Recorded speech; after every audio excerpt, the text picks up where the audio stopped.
Good morning दोस्तों। तो दोस्तों कैसे हैं आप लोग। आई होप आप सभी अच्छे होंगे और अच्छे से अपनी पैथोलॉजी पढ़ रहे होंगे। तो दोस्तों welcome back to my YouTube channel. तो दोस्तों जैसे कि अपन लास्ट वीडियोस जो कि अपन ने देखा था that is acquired type of haemolytic anaemia. आज अपन उसका सेकंड क्लासिफिकेशन का टाइप है that is hereditary haemolytic anaemia, जो कि मोस्ट इंपॉर्टेंट है दोस्तों। इस पर कोई क्वेश्चन इस पर आपको पर्टिकुलर भी आ सकता है, लॉन्ग क्वेश्चन भी आ सकता है, इसलिए बहुत इंपॉर्टेंट है। इसके भी कुछ फर्दर टाइप्स हैं जो कि अपन एक एक करके जानेंगे। ठीक है दोस्तों, तो चलिए दोस्तों बिना टाइम वेस्ट कर अपन वीडियो स्टार्ट करते हैं, बाकी बातें अपन लास्ट में करेंगे। चलिए तो हेरेडिटरी हेमोलाइटिक एनीमिया, जिसमें अपन पहला टाइप पढ़ रहे हैं हेरेडिटरी स्पेरोसाइटोसिस। नाम से लग रहा है स्पेरोसाइटोसिस मतलब आरबीसी का शेप कैसा होने वाला है, स्पेरोसाइट्स सेल्स मिलेंगे जो कि स्पेयर शेप का अपना आरबीसी का शेप है वो। तो it is the common type of hereditary haemolytic anaemia, most common है। It is autosomal dominant inheritance है, ये भी आपको याद रखना है।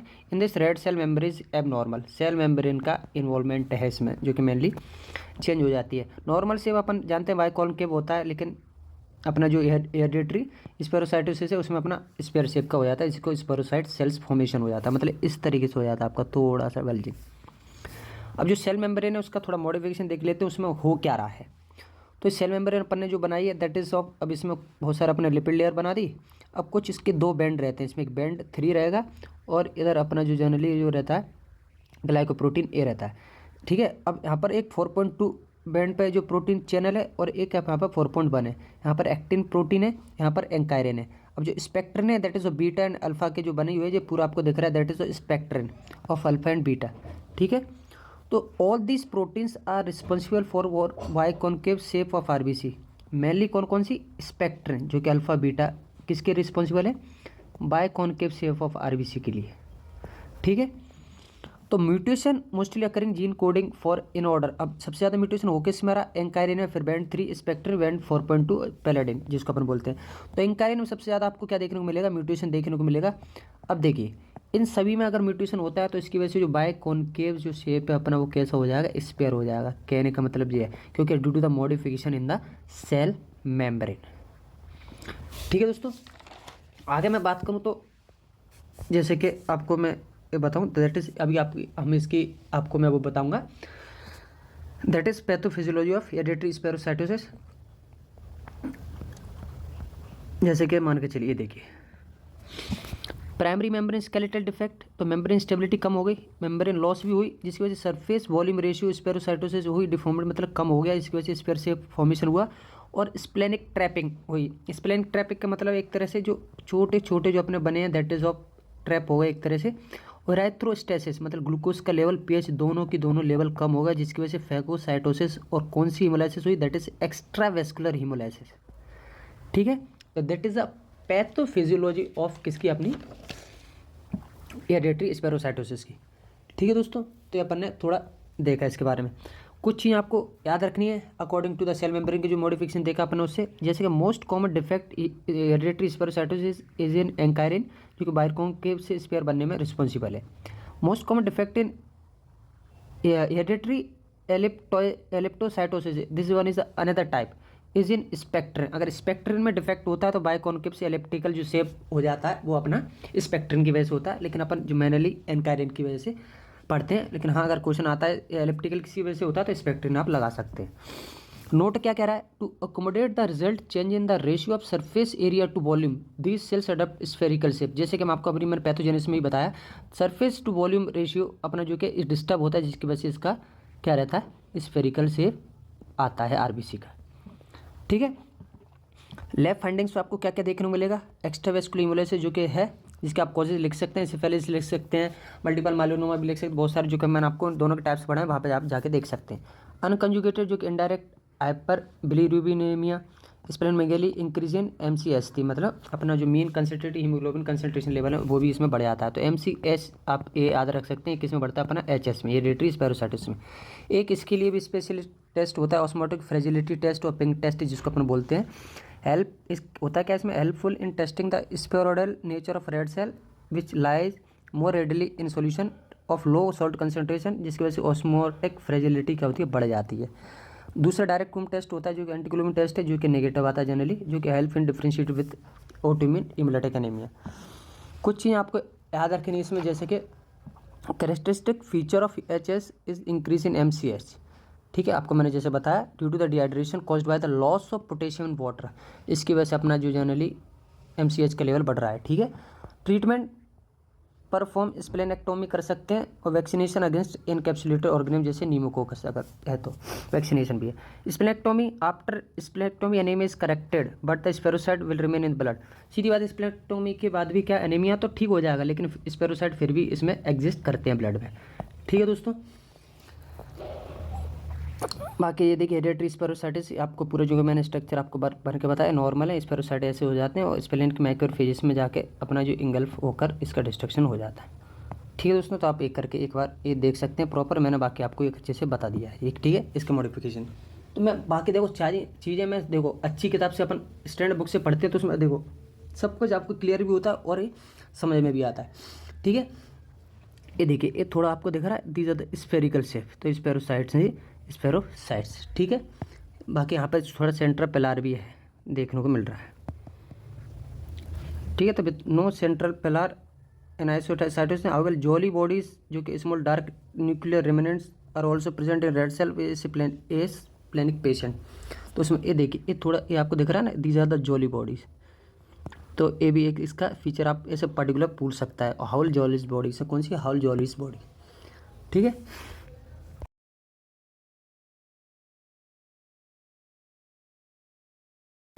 नेक्स्ट आता है दोस्तों अपना ग्लूकोज 6 फॉस्फेट डिहाइड्रोजनेज डेफिशिएंसी। कहने का मतलब क्या है, जो अपने अभी क्लासिफिकेशन पढ़ा था जिसमें अपना एंजाइम देखा था, RBC देखा था, सेल मेम्ब्रेन देखा, तो this is the part of enzyme. ठीक है, glucose 6 phosphate deficiency is X linked recessive disorder.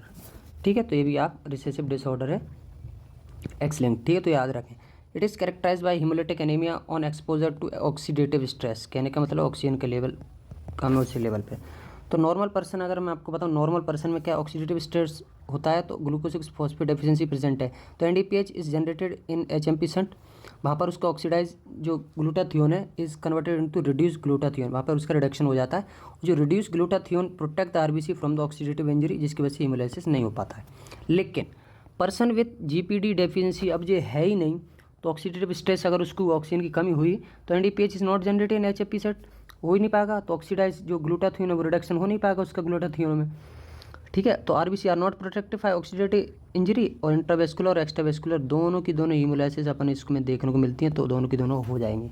ठीक है, तो देखिए दोनों कितनी अच्छी पैथोजन है, इसमें मैंने आपको दोनों का डिफरेंस करके बताया कि नॉर्मल पर्सन के साथ और एक डिसीज पर्सन के साथ। Glucose phosphate deficiency the only condition जिसमें इंट्रावेस्कुलर और एक्स्ट्रावेस्कुलर दोनों की दोनों हीमोलाइसिस हो रही हैं, आप गांठ बांध के याद कर लीजिए। ठीक है दोस्तों, उसके कुछ टाइप्स हैं, 3 टाइप्स जनरली देखते हैं, type 1, type 2, type 3। Type 1 mildest होता है, मॉडरेट टाइप 2 रहता है और सीवियर टाइप 3 रहता है। ठीक है, तो आप ये देख सकते हैं। लैब डायग्नोसिस में आपको दोनों इंट्रावेस्कुलर एक्स्ट्रावेस्कुलर हिमोलाइसिस दिख रहे हैं, तो इसके कुछ फीचर्स जो भी रहेंगे वो आप लिख देना। मोर्फोलॉजी में हेंज बॉडीज आपको देखने को मिलती है। यहाँ पर एक अच्छा फीचर क्या है इसका, हेंज बॉडीज रहती हैं जो कि PPT of denatured haemoglobin RBC, मतलब precipitation of denatured haemoglobin RBC, इस तरीके से आपको थोड़े छोटे छोटे मिलेंगे। वही बाइट सेल, मतलब एक RBC वजह से किसी ने बाइट कर लिया तो वो भी eaten RBC by splenic macrophages, तो वो भी आपको देखने को मिलते हैं। ठीक है, बाकी पैथोजेनेसिस है और ग्लूकोज, इसमें क्या सिंपल ग्लूकोज 6 फॉस्फेट, उसका ग्लूकोज 6 फॉस्फेट डिहाइड्रोजनेस जो कि 6 फॉस्फोग्लूकोनेट में कन्वर्ट होगा, जो NADP और NADPH में कन्वर्ट होगा, जिसके थ्रू ग्लूटाथियोन रिडक्शन होगा उसका, और रिड्यूस ग्लूटाथियोन किस में कन्वर्ट हो जाएगा अपन, ग्लूटाथियोन पेरोक्साइडेज की प्रेजेंस में ग्लूटाथियोन SHG में। ठीक है, जो कि protect against the oxidative injury, कौन, ग्लूटाथियोन पेरोक्साइडेज, जो कि पेरोक्साइड को भी वाटर में कन्वर्ट कर रहा है। ठीक है, तो the synthesis of NADPH depends on the activity, जो NADPH की सिंथेसिस किस पे, G6 glucose phosphate deficiency, 6 GSHG और ऑक्सीडाइज ग्लूटाथियोन, मतलब मेनली अपना जो इसकी है दैट इज इन पे इन्वॉल्वमेंट है। तो आप इसकी पैथोजेनेसिस में प्रॉपर एक चार्ट बना सकते हैं अच्छे से। मेनली आपको याद रखना है कि किसकी डेफिशिएंसी है, अपनी ग्लूकोज 6 फॉस्फेट डेफिशिएंसी। ठीक है, वही चीज़ बुक में भी दी है, ये भी मैंने आपको अच्छे से सेम टू सेम वही आप एक करके देख लीजिए। ठीक है, ये भी आप पैथोजेनेसिस में लिख सकते हैं। हाँ, ये दूसरी बात ग्लूकोज 6 फॉस्फेट डिहाइड्रोजनेज डेफिशिएंसी है, इसमें देखिए ये आपको दी जाता है हेंज बॉडी, क्या देख रहे हैं, ये इसके कैरेक्टर फीचर है। जब आप इसकी माइक्रोस्कोपी देखेंगे तो यहाँ पर हेंज बॉडीज देखने को मिलती है। वहीं देखिए ये देखिए कितना बाइट इसने ले लिया, तो that is a bite cell, ये भी आपको देखने को मिलते हैं। ठीक है दोस्तों, दी जाता ग्लूकोज 6 फॉस्फेट डिहाइड्रोजनेज डेफिशिएंसी। बाकी कुछ की कंसेप्ट हैं जैसे हेरेडिटी, स्पोरोसाइट, थैलेसीमिया, सिकल सेल, जो कि मैंने इसमें डाल दिया, आप एक बार देख सकते हैं, इतना कोई नहीं है, बाकी मैंने सब कुछ कवर करा है।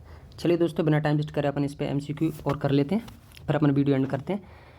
Hereditary spherocytosis imply towards all but not carrier, मतलब गलत कौन सा है अपना HS के प्रति। तो ऑटोसोमल डोमिनेंट इनहेरिटेंस ऑब्वियस सी बात है। Pathogenic mutation most commonly affect by ankyrin band 3 spectrum और बैंड 4, ये भी सही है। In HS after splenectomy anaemia is corrected but spherocyte removed, नहीं ये गलत। अभी अपन ने देखा एनीमिया तो ठीक हो जाता है लेकिन स्पेरोसाइट एग्जिस्ट करते हैं, ठीक है, तो इसलिए गलत हो जाएगा। बाकी लास्ट का है peripheral blood smear small dark staining hyperchromic red cell lacking the center zone of pallor, ये भी ठीक है अपना, क्योंकि सेंटर जोन अपना उसमें नहीं होता। दोस्तों मैंने हालांकि उसमें आपको बता दिया तो वो गलत है, वहाँ पर ऐसा पेलार में सेंटर जोन नहीं होता है, ठीक है, लैक होता है। The hereditary condition in which the both intravascular extravascular humorous, obvious बात है ग्लूकोज 6 फॉस्फेटिडेफिशिएंसी अपन को पता है कि कंडीशन जिसमें दोनों की दोनों IH और EH दोनों की दोनों होती हैं, तो ठीक है, नो डाउट, इसमें कोई डाउट ही नहीं है। नेक्स्ट क्वेश्चन क्या है, inset red cell with precipitated denatured globin Heinz bodies revealed by, तो किस कंडीशन में आपको हिंज बॉडीज और वाइट सेल देखने को मिलती है, तो अपन ने एक जो कि पढ़ा है that is a glucose 6 phosphate deficiency, तो इसमें ग्लूकोज 6 फॉस्फेट डेफिशिएंसी आंसर हो जाएगा दोस्तों। तो दोस्तों ये तो अपना पूरा का पूरा हीमोलाइटिक एनीमिया, जो कि मैंने एक ब्रीडिंग डिसऑर्डर का मोस्ट इंपॉर्टेंट पार्ट है, दैट इज आपसे लॉन्ग क्वेश्चन भी पूछ सकता है, शॉर्ट में भी पूछ सकता है, वेरी शॉर्ट में भी पूछ सकता है, मतलब हर तरह से बहुत इंपॉर्टेंट है।